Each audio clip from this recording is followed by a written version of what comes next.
तो hello guys, welcome to our YouTube channel class 10 science by Nikhil. तो आज हम क्लास 10 साइंस का chapter number 1 chemical reaction equation पढ़ेंगे, जिसको हम बहुत डीप में पढ़ेंगे। हम साथ के साथ PYQ लगाते हो जाएंगे, इसलिए हमने प्रशांत भैया की PDF ली है।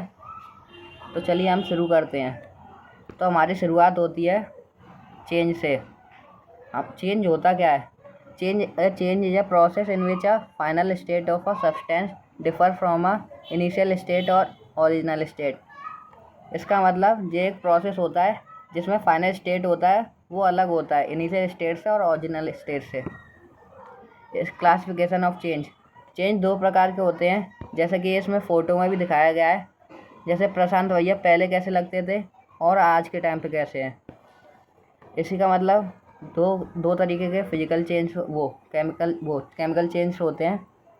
एक होता है फिजिकल चेंज, एक होता है केमिकल चेंज। फिजिकल चेंज वो होते हैं जो फिजिकली होते हैं, और केमिकल चेंज होता है जिसमें केमिकल के रिएक्शन की वजह से चेंज होते हैं। चलिए समझते हैं फिजिकल चेंज क्या होते हैं।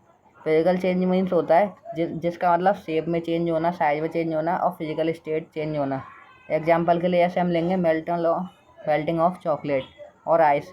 जैसे चॉकलेट को हम गर्मी में रख देते हैं तो वो पिघल जाती है, और बर्फ़ों में भी पिघल जाती है अगर गर्मी में रखें तो।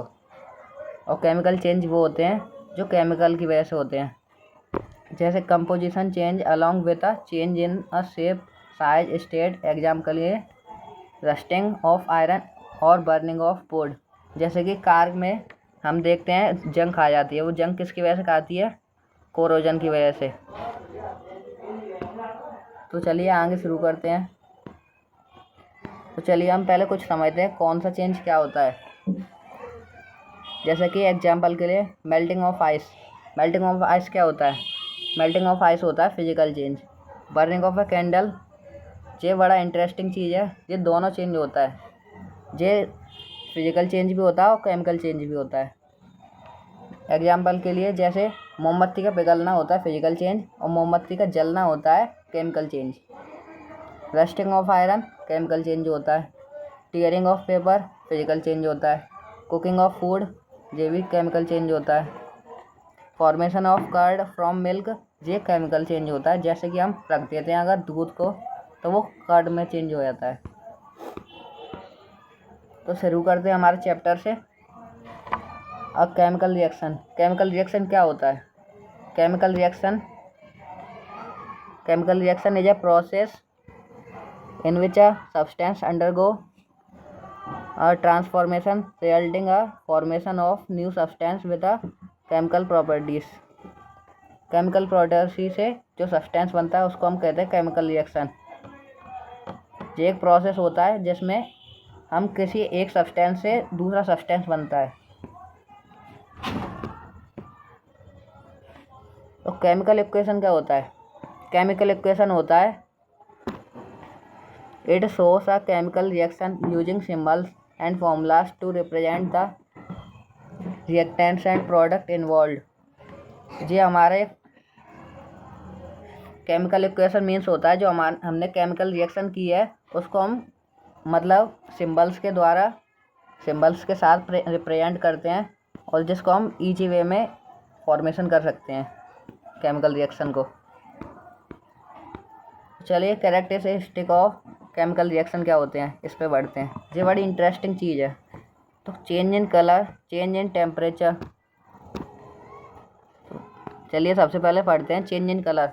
चेंज इन कलर मीन्स क्या होता है? चेंज इन कलर मीन्स होता है जैसे कि हमने कोई चीज़ रखी, उसका वो रखने के बाद उसका कलर चेंज हो जाए। इसका बहुत बड़ा एग्जाम्पल है इसका एग्जाम्पल है जैसे हमने लिया एजी मीन्स होता है सिल्वर। उसमें हमने प्लस किया, नहीं ऐसा तो गलत हो जाएगा। हमने लिया सबसे पहले AgCl,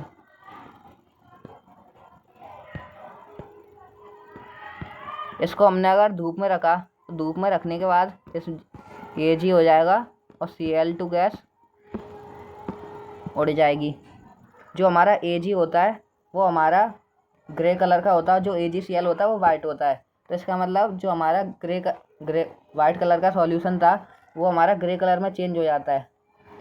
इसी को कहते हैं change in colour.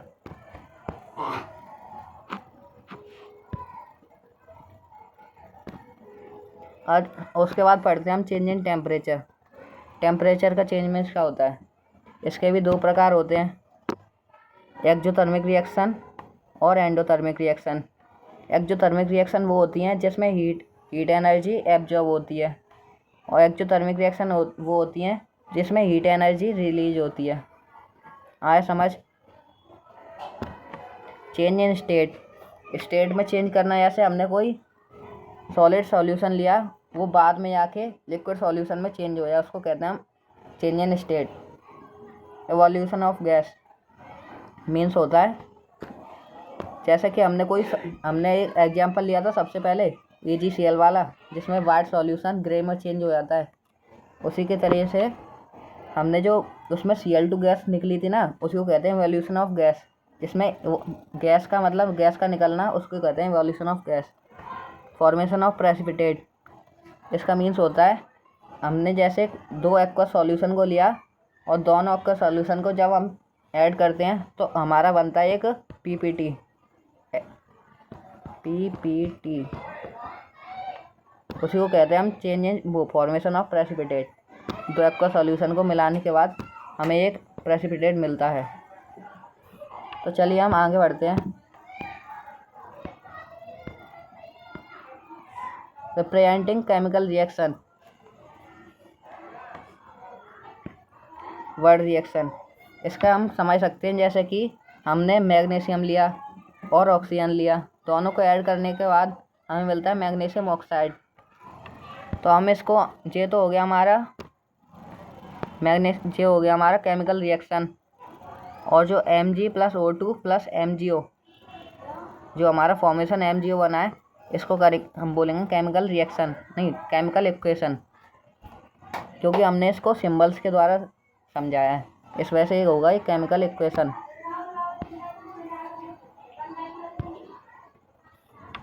Shorter way of representing chemical reaction. ठीक है, आया समझ। Name and symbols of some icons, जैसे कि हम समझते हैं वैलेंसी, आपने क्लास 9 में पढ़ा होगा वैलेंसी क्या होता है, और नेम्स ऑफ आयंस के नाम बारे में पढ़ा होगा, और मेटल और नॉन मेटल के बारे में पढ़ा होगा। तो वही सब है ये। जैसे वन वैलेंसी किस किस की होती है, जैसे सोडियम, पोटेशियम, सिल्वर, कॉपर, जितने भी मेटल होते हैं इनकी वन वैलेंसी होती है। और magnesium, calcium, zinc, iron, copper, इनकी 2 वैलेंसी होती है। Aluminium, iron, hydrogen, aluminium, iron, इसकी होती है 3 वैलेंसी। तो ठीक है, आया समझ आपको। इसका एक स्क्रीनशॉट ले लेना, बाद में देखने के लिए जल्दी जल्दी से पढ़ लेना।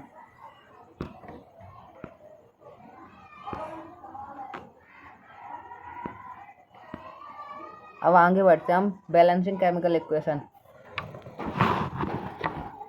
बैलेंसिंग मीन्स होता है जैसे हम किसी चीज़ को बैलेंस करते हैं, उसको हम कहते हैं balancing. A balance chemical equation is one where number of atoms each element is equal on both reactant and product side. It must follow the law of conservation. तो इस चीज़ को याद रखना, law of conservation of mass. अगर आपसे एक question पूछा जाएगा हमें बैलेंसिंग करना किस लिए ज़रूरी है, तो उसका आंसर होगा law of conservation of mass. ये लिख देना, आपका आंसर पूरा सही होगा। Mass is neither be created nor be destroyed. इसका मीन्स ये होता है ना तो मास क्रिएट हो सकता है ना ही डिस्ट्रॉय हो सकता है।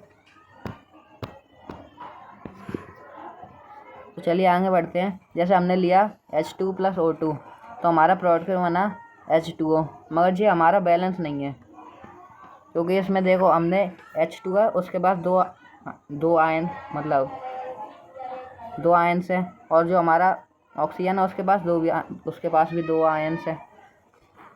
मगर जो प्रोडक्ट निकल के आया उसके पास, हाइड्रोजन के पास तो 2 ही आयन है, मगर ऑक्सीजन के पास 1 आयन है, तो ये बैलेंस नहीं होगी। इसको बैलेंस करने के लिए हम ले सकते हैं, जैसे हमने लिया हाइड्रोजन + ऑक्सीजन H2O,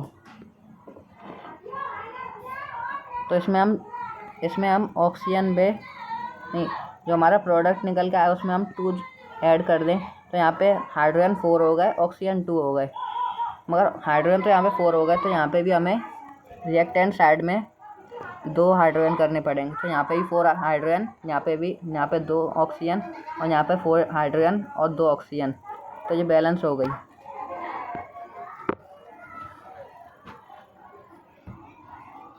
चलिए आगे बढ़ते हैं। Let's learn how to balance an equation. Step 1, writing the chemical reaction in word form. जो हमें मतलब दिया होगा, जैसे हमें आयरन को स्टीम के साथ रिएक्ट करना है ऐसे तरीके से, तो हम पहले उसको लिखेंगे हमें रिएक्ट क्या करना है। जैसे हमने आयरन प्लस स्टीम किया, मैग्नेट प्लस हाइड्रोजन गैस निकलेगी। स्टेप 2 क्या होता है, writing the chemical symbols in the form of skeletal chemical equation. इसको हम जैसे मैंने बताया था सिंबल्स के द्वारा, इसका मतलब केमिकल इक्वेशन बनानी होगी हमें पहले। जैसे कि हमने लिया Fe + H2O, रिएक्टेंट साइड में बना Fe3O4 + H2। मगर जो हमारे बैलेंस नहीं था, इसलिए हमने यहाँ पे स्टेप 3 लेंगे पहले। List the number of atoms different elements. हम एक टेबल बनाएंगे जिसमें हम Fe, हाइड्रोजन और ऑक्सीजन लिखेंगे, जैसे हमें शुरुआत में दे रखा था, मगर जो ऑलरेडी बैलेंस है, इसलिए हम इसको अलग से समझेंगे।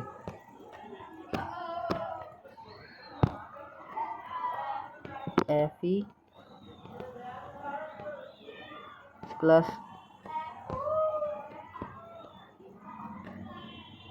हम इसको आगे समझ लेंगे। तो चलिए आगे बढ़ते हैं।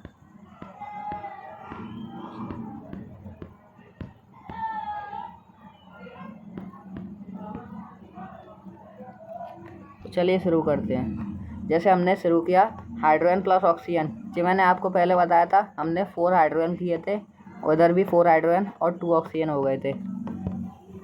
ऐसे ही इस साइड भी करेंगे। जैसे nitrogen gas plus hydrogen gas को अगर हम रिएक्ट करेंगे तो हमारा बनेगा अमोनिया। अमोनिया को याद रखना, ये बहुत ज़रूरी होता है। और हमने लिया एल्यूमिनियम और ऑक्सीजन, अगर हम दोनों को रिएक्ट करेंगे तो Al2O3 बनेगा हमारा। हम इसको बैलेंस करने के लिए हम 2 से इधर मल्टीप्लाई कर देंगे और 4 से एल्यूमिनियम को और 3 से ऑक्सीजन को मल्टीप्लाई कर देंगे, तो हमारी बैलेंस इक्वेशन हो जाएगी। तो चलिए हम PY क्विक करते हैं। जैसे कि consider the following chemical equation. जो हमारा 2024 का क्वेश्चन है, इसमें हमसे पूछा था, जैसे जी हमें क्वेश्चन में ABCD ऐसे करके देते हैं, हमें बताना होता है इसकी जगह पे क्या होगा।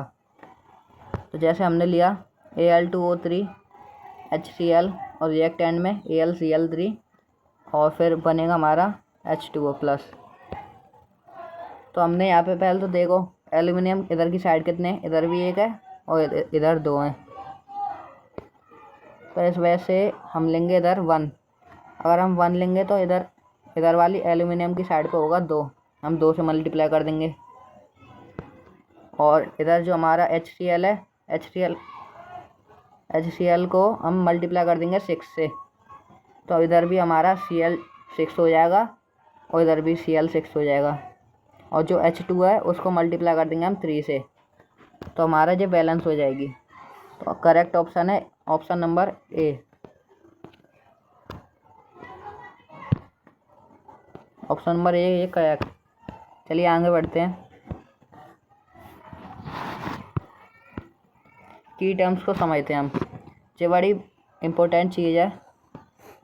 जैसा कि प्रेसिपिटेट क्या होता है, मैंने आपको बताया था 2 इनसॉल्युबल सब्सटेंस सॉलिड सब्सटेंस को जोड़ने पर हमें जो प्रोडक्ट मिलेगा उसको हम बोलते हैं प्रेसिपिटेट। जैसा कि हमने 2 एक्वा सॉल्यूशन लिए, 2 एक्वा सॉल्यूशन को बनाने के बाद हमें बनेगा PPT, इसी को बोलेंगे प्रेसिपिटेट। एक्जोथर्मिक रिएक्शन क्या होता है, मैंने आपको बताया था the chemical reaction that release heat energy, जिसमें हीट एनर्जी रिलीज होती है और उसमें हम उसको बोलते हैं एक्जोथर्मिक रिएक्शन।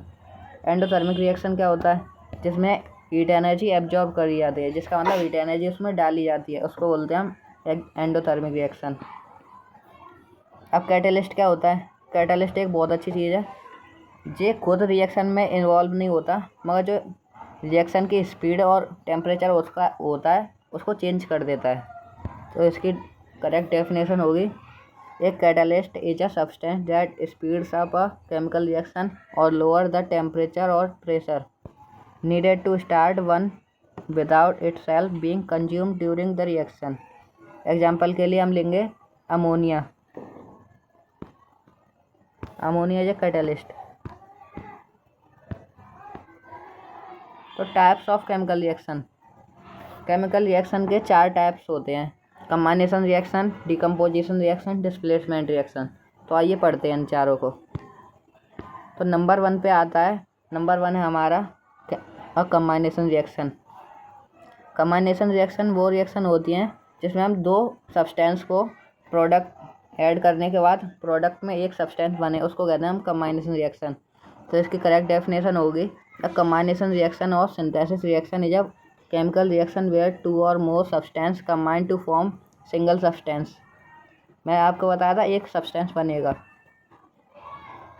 एग्जाम्पल के लिए जैसे ले लो, हमने मैग्नीशियम लिया और ऑक्सीजन लिया, दोनों को हमने रिएक्ट कराया तो हमारा बना MgO, बर्निंग ऑफ मैग्नीशियम रिवन। ये हमारी बहुत इंपॉर्टेंट केस स्टडी है जिसको हमें NCERT में दे रखा है। तो सबसे पहले इसमें दे रखा है, इसमें aim to observe the burning of chemical magnesium, observation burns with by dazzling flame. तो इस चीज़ को याद रखना, ये बाय डेवलिंग फ्लेम के साथ जलती है, ठीक है। और जो इसका रिएक्ट करने के बाद जो इसका वो बचता है, इसमें वाइट एस बचता है। White S means white powder, जिसको बोलते हैं हम MgO। MgO बचेगा, ठीक है। इसके बाद आ जाते हैं हम reaction of calcium oxide quicklime with water. तो ये वेरी वेरी इंपॉर्टेंट क्वेश्चन है जो CBSE हर साल दे सकती है। इसमें हम सबसे पहले कैल्शियम ऑक्साइड लेते हैं, जिसको हम कैल्शियम ऑक्साइड होता है वो विग्रियसली रिएक्ट करता है पानी के साथ, मतलब बहुत तेज़ तरीके से रिएक्ट करता है। Large amount of heat released, ये एक्जोथर्मिक रिएक्शन होती है, याद रखना अगर पूछा जाए तो ये कौन सी रिएक्शन है? Exothermic reaction.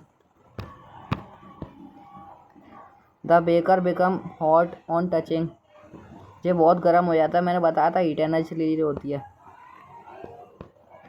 और कैल्शियम हाइड्रोजन CaOH का उल्टा है, स्लेक्ट लाइम इज फॉर्म्ड, और स्लेक्ट डैम बनता है, इसको हम H2O मतलब पानी में डालते हैं। तो it is combination reaction, 2 reactant form 1 product. ये कम्बाइनेशन रिएक्शन का भी एग्जाम्पल बन सकता है, जैसे हमने क्विकलाइम को हमने वाटर के साथ रिएक्ट कराया तो हमारा बना एक प्रोडक्ट जिसको बोलेंगे हम स्लेक्ट लाइम। तो ये रिएक्शन याद रखना, कैल्शियम ऑक्साइड के साथ हमने रिएक्ट कराया H2O को, तो CaOH का उल्टा एस बनेगा प्लस हीट एनर्जी निकलेगी, ठीक है। White washing and formation of calcium carbonate, ये बहुत अच्छी चीज़ है, इम्पोर्टेंट चीज़ है, ये आपको याद होना चाहिए वो कार्बोनेट का। इसका हम CO2 का टेस्ट भी कह सकते हैं, जिसमें हम जो हमने पहले बनाया था वो स्लेक्ट लाइम, उसी को हम CO2 गैस के साथ रिएक्ट कर देंगे, तो हमारा जो कैल्शियम CaOH का उल्टा ऐसा है उसको हम CO2 से रिएक्ट करके हमारा प्रोडक्ट बनेगा CaCO3 का उल्टा CaCO3 प्लस H2O, ठीक है। तो जी ठीक है। इसके बाद हम आगे बढ़ते हैं कार्बन डाइऑक्साइड टेस्ट। जो मैंने आपको बताया था कार्बन डाइऑक्साइड का टेस्ट, जिसमें हम CaOH का उल्टा को हमने ऐड किया था CO2 के साथ, तो हमारा बना था कैल्शियम कार्बोनेट, उसको बोलते हैं हम कार्बन डाइऑक्साइड टेस्ट। इसमें हम लाइम वाटर लेते हैं जो टर्न मिल्की हो जाता है और हम CO2 को डालते हैं, तो जैसे इसमें दे रखा है CaOH को उल्टा को हम CO2 में डालेंगे तो वो लाइम वाटर होता है वो मिल्की हो जाता है। Exothermic reaction, burning of natural gas, जैसे हमने मीथेन लिया, मीथेन को हम नेचुरल गैस भी बोलते हैं, याद रखना। इसको हम ऑक्सीजन के साथ रिएक्ट करेंगे तो हमारी CO2 गैस निकलेगी और हाइड्रोजन गैस भी निकलेगी, H2O गैस भी निकलेगी, प्लस हीट भी निकलेगी। Composition of vegetable into composed. जैसे हमने वेजिटेबल वेस्ट को लिया, उसको हमने कंपोज कर दिया, तो हमारा जो खाद तो बनेगी, उसके साथ हमारी हीट भी निकलेगी। तो ये भी हमारा एक्सोथर्मिक रिएक्शन है। No specific chemical equation but an exothermic reaction. ये हमारी कोई स्पेसिफिक केमिकल रिएक्शन नहीं है, फिर भी इसमें हीट एनर्जी निकलती है। तो चलिए आगे बढ़ते हैं। बर्निंग ऑफ मैग्नीशियम रिबन, इसमें हम मैग्नीशियम रिबन को लेते हैं और उसको पहले तो हम घिसते हैं, फिर घिसने के बाद उसको हम ऑक्सीजन के साथ हीट करते हैं। तो उसके बाद हमारा जो प्रोडक्ट बन के निकल के आता है वो होता है MgO, मैग्नीशियम ऑक्साइड, जो होता है वाइट कलर का वाइट पाउडर। उसके साथ हीट भी निकलते हैं। ये भी एक एक्सोथर्मिक रिएक्शन है। चलिए आगे बढ़ते हैं। क्विकलाइम रिएक्टिंग विद वाटर, यही मैंने बताया था आपको, ये हमारा विग्रसली रिएक्ट करता है पानी के साथ। Respiration is a exothermic process. जो रेस्पिरेशन होता है, जो हमारा ग्लूकोज होता है, ग्लूकोज को हम ऑक्सीजन से रिएक्ट कराते हैं तो CO2 प्लस H2O निकलता है, प्लस एनर्जी निकलती है जो हीट के फॉर्म में निकलती है। इसलिए ये भी एक एक्सोथर्मिक रिएक्शन है। एंडोथर्मिक रिएक्शन मैंने आपको बताया था, जिसमें हीट एनर्जी हमें डालनी पड़ती है, उसको बोलते हैं एंडोथर्मिक रिएक्शन। तो सबसे number 1 photosynthesis is a endothermic process. आपने क्लास 9 में पढ़ा होगा फोटोसिंथेसिस क्या होता है। जैसा कि हमने CO2 प्लस H2O को मिलाने के बाद हमें ग्लूकोज मिलता है, उसी को बोलते हैं हम फोटोसिंथेसिस। जैसे CO2 plus H2O C6H12O6 plus O2 6O2, ये हमारा, जिसको हम क्लोरोफिल की प्रेजेंस और सनलाइट की प्रेजेंस में करते हैं, और जो हमारा एंडोथर्मिक रिएक्शन होता है, जिसमें हमें हीट एनर्जी डालनी पड़ती है। Some decomposition reaction you will study later in this chapter. हमें जैसे कुछ पता हो, जैसे कुछ डिकम्पोजिशन रिएक्शन होती हैं वो एंडोथर्मिक भी होती हैं, सिर्फ कुछ रिएक्शंस। और तो चलिए आप इस क्वेश्चन का जवाब दीजिए। When magnesium ribbon Burns in air, तो प्रोडक्ट क्या बनेगा। तो इसमें हमें गिवन है प्रोडक्ट बनेगा MgO, इसको याद रखना। तो चलिए आगे बढ़ते हैं। Name the type of chemical reaction in which calcium oxide quicklime react with water. जो हमारा कैल्शियम ऑक्साइड होता है उसको हम क्विकलाइम भी बोलते हैं, जिसको हम पानी के साथ रिएक्ट करते हैं तो हमारा बनता है CaOH का उल्टवाइस, प्लस हीट एनर्जी भी निकलती है। और इसमें क्वेश्चन पूछ रखा है right the balance chemical equation for this reaction. आप इसकी बैलेंस केमिकल इक्वेशन लिख देना जो मैंने पहले बताई थी। Also mention whether the reaction is exothermic और एंडोथर्मिक। इसमें पूछ रखा है ये एक्सोथर्मिक रिएक्शन है कि या फिर एंडोथर्मिक रिएक्शन है। तो इसका मीन्स होता है ये एक्सोथर्मिक रिएक्शन है। आगे बढ़ते हैं। A metal ribbon X burns in oxygen with dazzling वाइटलिंग फ्लेम। तो आप ये चीज़ याद रखना कि कहीं पे भी डैजलिंग वाइट फ्लेम आए तो वहाँ पे तुरंत Mg का लगा देना। तो वही एक वो होता है जो वाइट डैजलिंग फ्लेम के साथ जलता है। तो मेटल X होगा वो तो हमारा मैग्नीशियम है। फॉर्मिंग ऑफ वाइट एश, मैंने बताया था मैग्नीशियम ऑक्साइड बनेगा वाइट एश, वाइट पाउडर।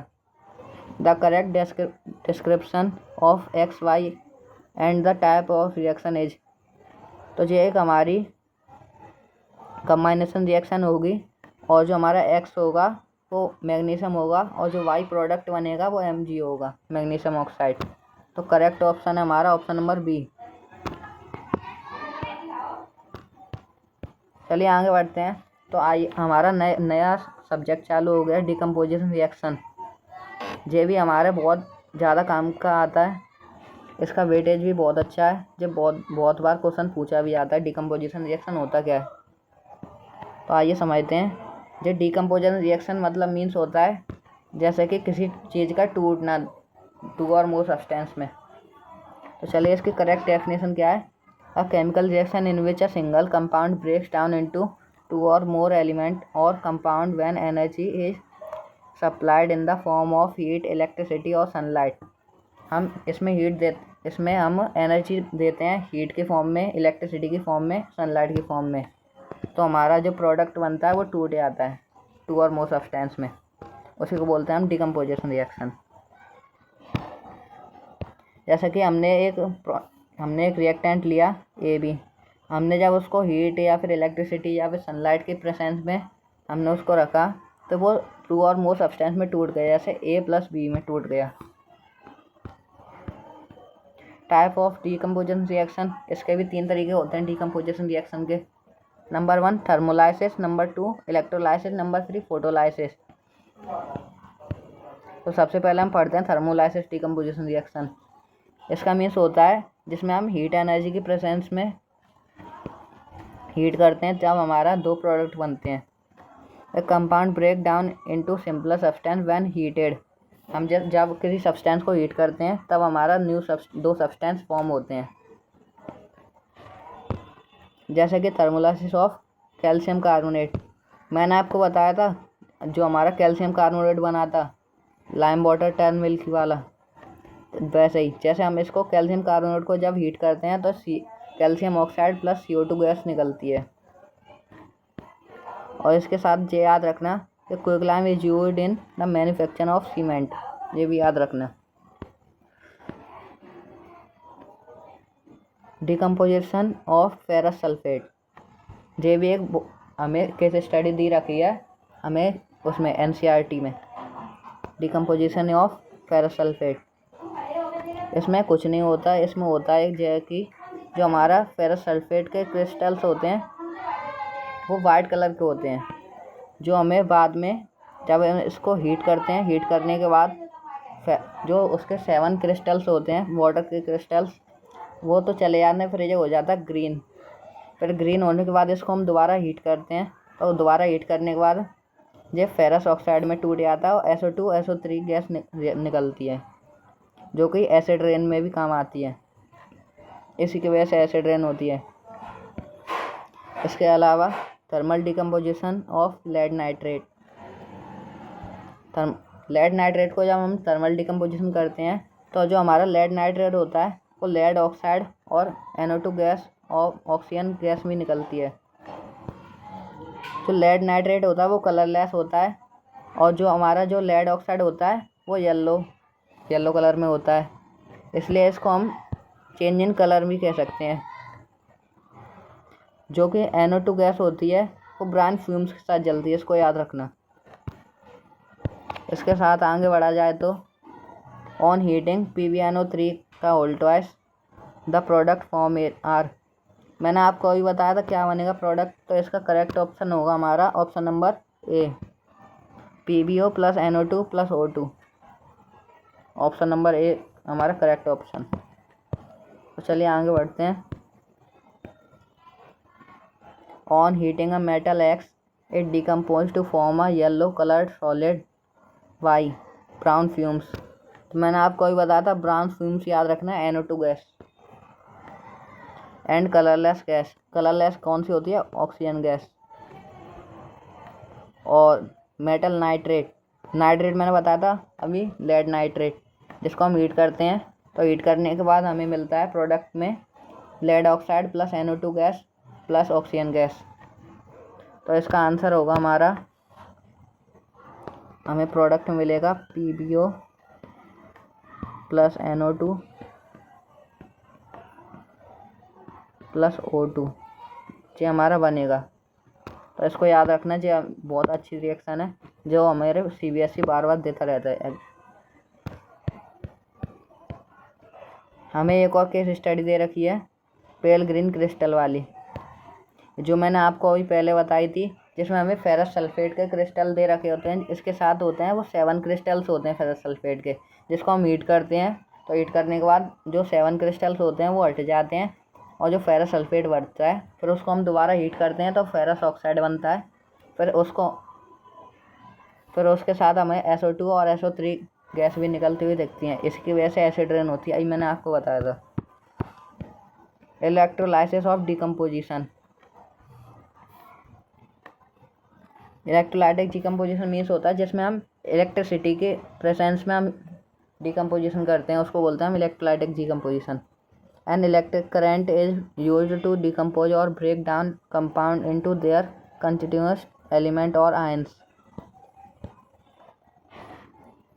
जैसे कि हम इसका बहुत अच्छा एग्जांपल है, हमने जैसे पानी लिया, उसमें पानी में हमने थोड़ा सा एसिड डाला, एसिड डालने के बाद हमने जब इसमें इलेक्ट्रिसिटी पास की तो जो हमारे कैथोड पे है ना, कैथोड पे हाइड्रोजन गैस बनेगी और ऑक्सीजन गैस बनेगी एनोड पे। तो हमारा जो H2O था वो ब्रेक डाउन हो गया हाइड्रोजन और ऑक्सीजन गैस, हाइड्रोजन और ऑक्सीजन में। इसे वो बोलते हैं इलेक्ट्रोलाइटिक डिकम्पोजिशन। तो चलिए आगे बढ़ते हैं।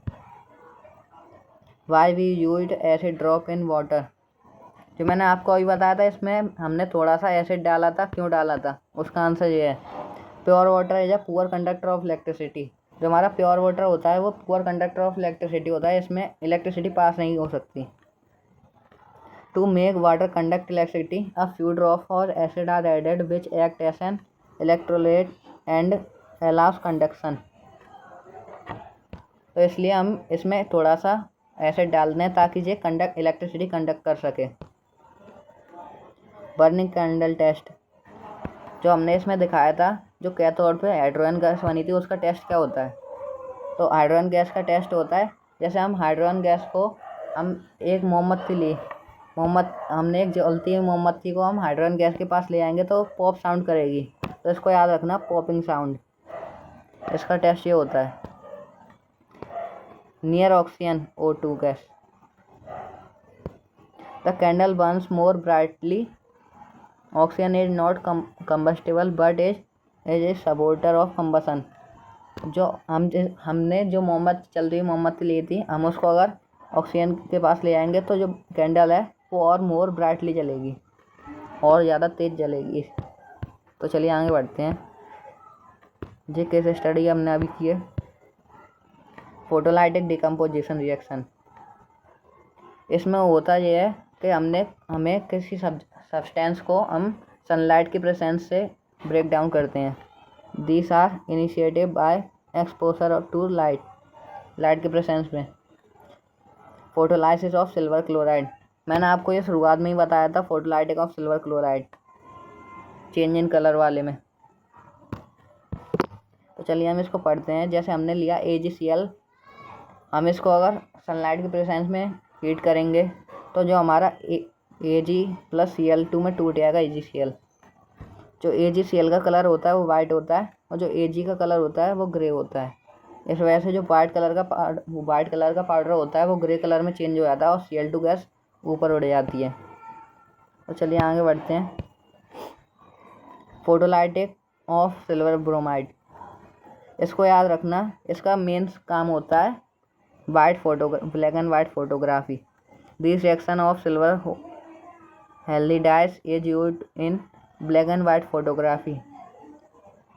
इसको याद रखना, वाइट एंड फोटोग्राफी में AgBr वाली रिएक्शन यूज होती है।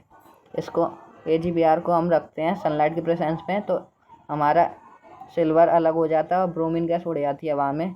तो इसलिए हमारा जो लाइट येलो कलर का पाउडर होता है वो हमें ग्रे में चेंज होता दिखता है। चलिए आगे बढ़ते हैं। डिकम्पोजिशन ऑफ सिल्वर क्लोराइड, जी मैंने अभी आपको बताई थी, इसलिए आगे बढ़ते हैं। असर्शन एंड रीजन, तो इसमें असर्शन में दे रखा है when silver chloride is kept in sunlight it turns grey. इसमें असर्शन तो एकदम सही है, हम जब सिल्वर क्लोराइड को सनलाइट के प्रेजेंस में रखते हैं तो वो ग्रे कलर में चेंज हो जाता है, बिल्कुल सही है। रीजन क्या है, decomposition of silver chloride happens it's the presence of sunlight.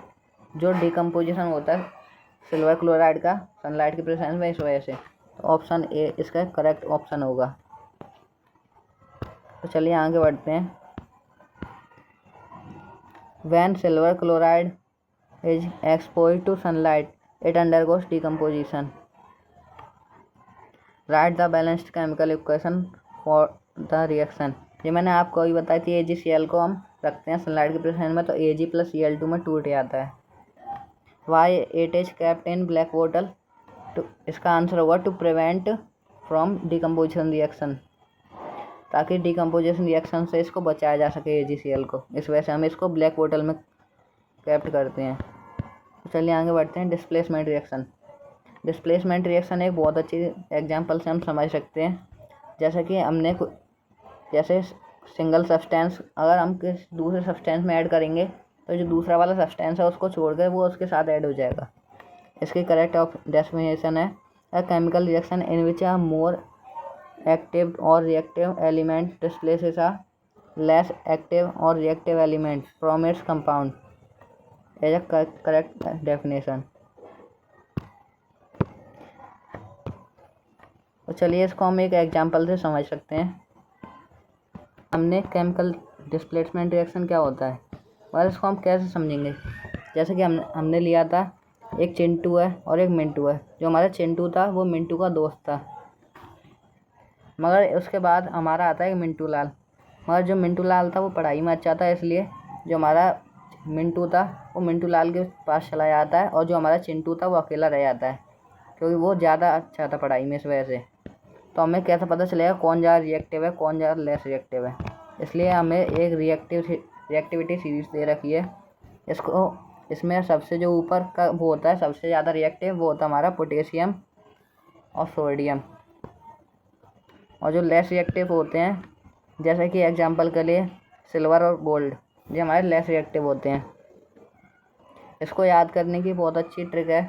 जैसे केदारनाथ का माली आलू जरा फीके से पकाता है, इसको हम ऐसे याद कर सकते हैं, या फिर प्रशांत भैया की ट्रिक से याद कर सकते हैं।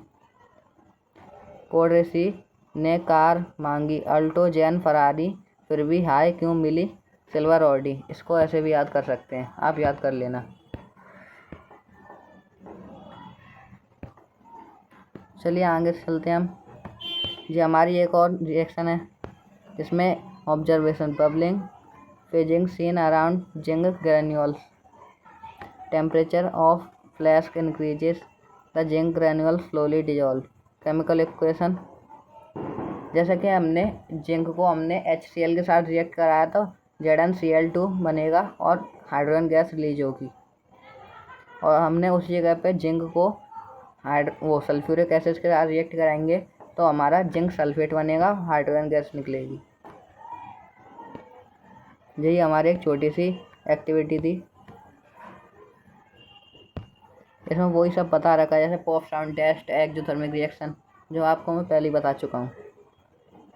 हमारी दूसरी ऑब्जर्वेशन है जब हम एक आयरन नेल को हमने कॉपर सल्फेट के सॉल्यूशन में डालते हैं जो हमारा कॉपर सल्फेट का सॉल्यूशन होता है वो चेंज हो जाता है। जैसे कि हमने Fe + CuSO4 को हमने रिएक्ट कराया तो FeSO4 + Cu रिलीज हो जाएगा। Iron is more reactive. इसमें रिएक्टिविटी सीरीज में देखो, आयरन है हमारा more reactive than copper. Copper नीचे, आयरन ऊपर है, इसलिए आयरन हमारा कॉपर को डिस्प्लेस कर देगा और हमारा फेरस सल्फेट बन जाएगा। चलिए आगे बढ़ते हैं। ये वाली रिएक्शन हमने अभी की है।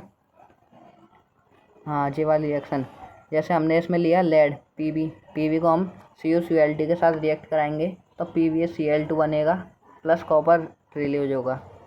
इसको भी हम डिस्प्लेसमेंट रिएक्शन बोलेंगे। और दूसरी डिस्प्लेसमेंट रिएक्शन जैसे हमने जिंक लिया, जिंक मोर रिएक्टिव है देन कॉपर से ज़्यादा रिएक्टिव है तो जिंक सल्फेट बनेगा और कॉपर अकेला रह जाएगा। चलिए आगे बढ़ते हैं। Double displacement reaction. Double displacement reaction क्या होता है, जैसे दो सब्सटेंस होते हैं, दोनों अपने एक दूसरे से इंटरचेंज हो जाते हैं। जैसे इसकी करेक्ट डेफिनेशन ये होगी a chemical reaction in which two compounds exchange their ions जैसे cations and anions to form new two substance. जैसे आपने AB लिया और प्लस CD लिया, दोनों को रिएक्ट कराया तो जो हमारा A था ना वो रिएक्ट कर लेता D से, और जो हमारा B था वो रिएक्ट कर लेता C से, तो हमारा प्रोडक्ट बनेगा AD + BC। इसी को बोलते हैं। इसको एक एग्जांपल के साथ समझा रखा है। जैसे हमारा A है वो RCB को फैन है और जो हमारा B है वो CSK का फैन है। इसी को हमने अगर देखा तो जो हमारा C है वो RCB का है, नहीं, जो हमारा D है वो RCB का है और जो हमारा C है वो CSK का है। तो हमने इसको अच्छा नहीं लग रहा था, इसलिए उसने अपनी पार्टी चेंज कर ली और ये AD के साथ हो गया और ये BC के साथ हो गया। इसको हम एक एग्जांपल के साथ समझ सकते हैं। जैसे PbNO3 का उल्टा, इसको हम Ki से रिएक्ट कराएंगे तो PbI2 बनेगा प्लस KNO3 निकलेगा एक्वस। तो ये एक प्रेसिपिटेट रिएक्शन होगी क्योंकि इसमें एक PPT बन रहा है PbI2, याद रखना। Reaction between sodium sulphate and barium chloride, ये एक एक्टिविटी दे रखी है NCERT में, जिसमें हम सोडियम सल्फेट को बेरियम क्लोराइड के साथ रिएक्ट करेंगे तो हमारी डबल डिस्प्लेसमेंट रिएक्शन होगी। इसके रिएक्शन ये होगी BaCl2 प्लस Na2SO4 के साथ रिएक्ट करेंगे तो BaSO4 प्लस NaCl, तो हमारा वाइट PPT निकलेगा।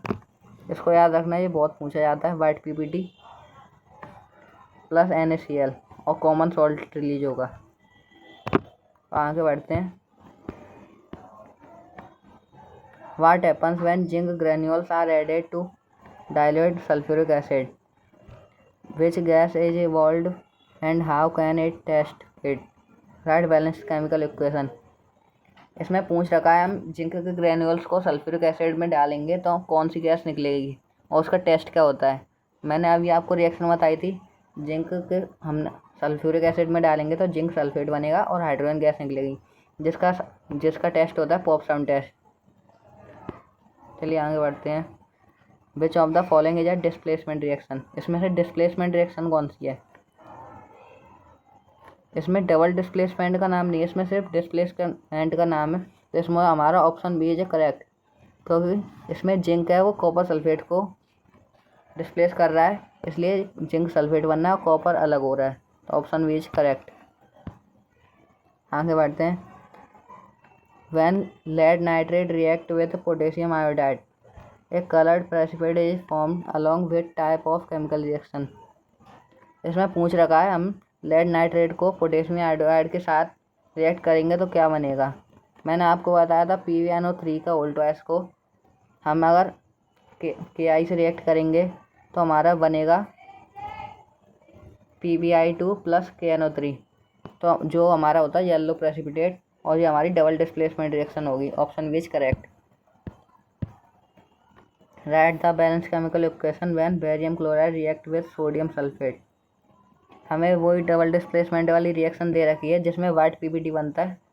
BaCl को रिएक्ट करने पे Na2SO4 के साथ रिएक्ट करने पे वाइट PPT निकलता है। Consider the following chemical equation first and second. Mg plus HCl, MgCl2 plus H2। जो हमारी मैग्नीशियम को हम हाइड्रोक्लोरिक एसिड के साथ रिएक्ट करते हैं तो MgCl2 प्लस हाइड्रोजन गैस निकलती है, और NaOH प्लस HCl को रिएक्ट करते हैं NaCl प्लस H2 पानी निकलता है। तो इसमें पूछ रखा है क्या सही ऑप्शन होगा इसमें से।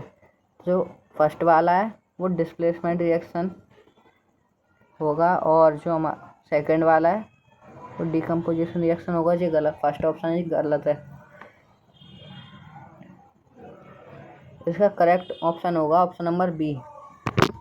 Option number B is correct, क्योंकि जो फर्स्ट वाला है वो डिस्प्लेसमेंट रिएक्शन है और सेकेंड वाला डबल डिस्प्लेसमेंट रिएक्शन है। तो चलिए आगे बढ़ते हैं। Characteristics of chemical reaction. Chemical reaction के कैरेक्टरिस्टिक क्या होते हैं, मैंने आपको शुरुआत में बता दिया था। Change in colour, change in temperature, change in states, evolution of gas, formation of precipitate, ये 5 कैरेक्टरिस्टिक्स होते हैं। चलिए आगे बढ़ते हैं। तो सबसे उसके आगे बढ़ने के बाद आता है हमारा नया टॉपिक ऑक्सीडेशन। ऑक्सीडेशन क्या होता है। ऑक्सीडेशन मीन्स होता है ऑक्सीजन का जुड़ना या फिर हाइड्रोजन का हटना, उसको बोलते हैं हम ऑक्सीडेशन। इसकी करेक्ट डेफिनेशन है oxidation refers to the addition of oxygen और the removal of hydrogen from a substance. इसमें जैसे कि हमें एग्जांपल दे रखा है, जैसे हमने कार्बन को लिया, कार्बन को हमने ऑक्सीजन के साथ रिएक्ट कराया तो इसमें CO2 बना, जिसमें ऑक्सीडेशन हो रहा है, ऑक्सीजन जुड़ रहा है कार्बन के साथ, CO2 फॉर्म हो रहा है। रिमूवल ऑफ हाइड्रोजन, जैसे कि हमने दूसरा एग्जांपल लिया H2S प्लस Br2, इसमें हाइड्रोजन सल्फेट है, उसको हम मतलब ब्रोमाइड के साथ रिएक्शन करेंगे, ब्रोमीन के साथ, तो हमारा जो फॉर्म होगा तो होगा हमारा हाइड्रोजन ब्रोमीन। तो इसमें जो हमारी हाइड्रोजन गैस है वो हमारा इसमें से हट रहा है हाइड्रोजन, इसमें मीन्स रिमूवल ऑफ हाइड्रोजन, ये भी ऑक्सीडेशन हो रहा है। Oxidising agent substance which bring about oxidation in about above example O2 and Br oxide agent. ठीक है, रिडक्शन क्या होता है? एक chemical reaction which involves addition of hydrogen और removal of oxygen is called reduction. इसका मतलब ऑक्सीजन का हटना या फिर हाइड्रोजन का जुड़ना, उसको बोलते हैं हम रिडक्शन। एग्जाम्पल के लिए जैसे हमने लिया नाइट्रोजन, नाइट्रोजन को हम हाइड्रोजन से रिएक्ट करेंगे तो हमारा बनेगा अमोनिया NH3। इसमें हाइड्रोजन गैस नाइट्रेट के साथ रिएक्ट कर रही है, इसलिए इसमें हुआ रिडक्शन, रिडक्शन ऑफ नाइट्रोजन। और दूसरा रिमूवल ऑफ ऑक्सीजन, जैसे हमने लिया जिंक ऑक्साइड को हम अगर रिएक्ट करेंगे कार्बन से तो जिसमें ऑक्सीजन गैस है वो हट रही है जिंक ऑक्साइड से, तो जिंक अकेला हो रहा है, इसलिए इसमें भी हुआ है रिडक्शन। तो चलिए आगे बढ़ते हैं। रिडॉक्स रिएक्शन क्या होती है? रिडॉक्स रिएक्शन वो होती है जिसमें ऑक्सीडेशन भी होता है और रिडक्शन भी होता है, उसको बोलते हैं हम रिडॉक्स रिएक्शन। एक chemical reaction in which reduction and oxidation takes place simultaneously. In a redox reaction, substance getting oxidized is called a reducing agent, and substance getting reduced oxidized agent. इसमें बोल रखा है जो हमारा ऑक्सीडाइज हुआ है वो हमारा रिड्यूसिंग एजेंट होगा, और जो रिड्यूस हुआ है वो हमारा रिड्यूसिंग एजेंट होगा। तो चलिए आगे बढ़ते हैं। Oxidation of copper two copper oxide, इसमें हमें दे रखा है जैसे हमारा जो कॉपर होता है उसका कलर होता है शाइनी ब्राउन, उसको हम ऑक्सीजन के साथ रिएक्ट करेंगे तो हमारा बनेगा कॉपर ऑक्साइड जिसका कलर होता है ब्लैक। तो इसमें भी हमारा ऑक्सीडेशन हो रहा है क्योंकि ऑक्सीजन का जुड़ना। चलिए reduction of copper oxide to copper, जो हमारा कॉपर होता है कॉपर ऑक्साइड, हम जो हमारा ऑक्सीजन के साथ हमने रिएक्ट किया था वो ब्लैक हो गया था, उसको अगर हम हाइड्रोजन के साथ रिएक्ट कराएंगे तो हमारा शाइनी ब्राउन कलर का कॉपर दोबारा लौट के आ जाएगा प्लस H2O हो जाएगा, इसलिए इसमें भी रिडक्शन हो रहा है। क्वेश्चन पूछा है इसमें, explain the following reaction and identify oxidant and reductant. इसमें पूछ रखा है ऑक्सीडेंट क्या होगा, रिडक्टेंट क्या होगा। जो Fe2O3 प्लस Al से रिएक्ट कराएंगे तो Fe प्लस Al2O3 बनेगा। तो इसमें जो हमारा Fe2O3 है वो ऑक्सीडाइजिंग एजेंट है और जो Al है वो हमारा रिड्यूसिंग एजेंट है। दूसरा question, the reaction given below is a redox reaction because MnO2 plus HCl react होगा तो बनेगा MnCl2 plus H2O plus Cl2। तो इसमें हमें दे रखा है तो इसका मीन्स होगा जो MnO2 इज ऑक्सीडेंट, ये गलत है, option number D is correct होगा। MnO2 is reduced and HCl is oxidise, option number D correct. दूसरा क्वेश्चन दे रखा है, which of the statement about reaction below are incorrect. Incorrect पूछ रखा है, इनकरेक्ट। PbO प्लस C, तो Pb plus CO2, जो हमारा PbO है उसका तो हमारा रिडक्शन हुआ है, और जो C है कार्बन का ऑक्सीडेशन हुआ है, तो इसमें करेक्ट कौन सा होगा? लेड इज गेटिंग रिड्यूस्ड, हाँ बिल्कुल फर्स्ट ऑप्शन करेक्ट। और second, carbon dioxide is getting oxidised, carbon is getting oxidised, third भी सही है। Lead oxide is getting reduced, तो option number C is correct, नहीं option number B is correct, first and third. अगला question दे रखा हमें, a reddish brown metal Y react with oxygen upon heating form a black solid X. तो हमने बताया था कि ब्लैक कलर में क्या, अगर उसका ऑक्सीडेशन करेंगे तो ब्लैक कलर में क्या चेंज होता है, तो वो होता है कॉपर ऑक्साइड। तो हमारा जो वाई सब्सटेंस है वो तो होगा हमारा कॉपर, और जो हमारा एक्स सब्सटेंस बनेगा वो होगा कॉपर ऑक्साइड। चलिए आगे बढ़ते हैं। अब इस चैप्टर का last topic, corrosion rusting tarnishing. Corrosion means होता है when metal surface are attached by substance like oxygen, moisture और acid, the metal is said to be undergo corrosion. Corrosion means होता है किसी सब्सटेंस का मतलब गलना या फिर बेकार होना, उसको बोलते हैं हम कोरोजन। कोरोजन कुछ उसके लिए ज़रूरी होता है, जैसे कि ऑक्सीजन, मॉइस्चर और एसिड, इसके प्रेजेंस में वो कोरोजन होता है। रस्टिंग क्या होता है? जैसे कि रस्टिंग मीन्स होता है आयरन का जंग खाना, उसको बोलते हैं हम rusting in the presence of air and water. Tarnishing when silver metal और silver ornament are exposed to air they become discoloured to tarnished. इसका मीन्स दे रखा है, जैसे कि हमने सिल्वर मेटल की जब कोई चम्मच ले ली, चांदी की चम्मच ली, बाद में वो काली सी पड़ जाती है। वो किस वजह से पड़ती है? उसका हो जाता है टर्निशिंग, इस वजह से। कोरोजन जैसा कि Fe+O2+H2O, तो जो हमारा हाइड्रेटेड आयरन ऑक्साइड बनेगा रेडिश कलर का, जिसमें एग्जाम्पल में दे रखा है ऐसे कलर का जंग खा जाती है। और दूसरा देगा हमें कॉपर +CO2+H2O, CaCO3+COOH का होल ट्वाइस। इसमें भी हमारा होता है कोरोजन कॉपर का, जो ब्लू ग्रीन कलर का सब्सटेंस बनता है, वो हो जाता है ग्रीन कलर में चेंज। और जो हमने लास्ट में बताया था टर्निशिंग, उसी का एग्जांपल, जैसे कि इसमें सिल्वर दे रखा है, सिल्वर बाद में चेंज होकर बन जाता है Ag2S, सल्फाइड की लेयर उसके ऊपर चढ़ जाती है, इस वजह से वो काला पड़ जाता है।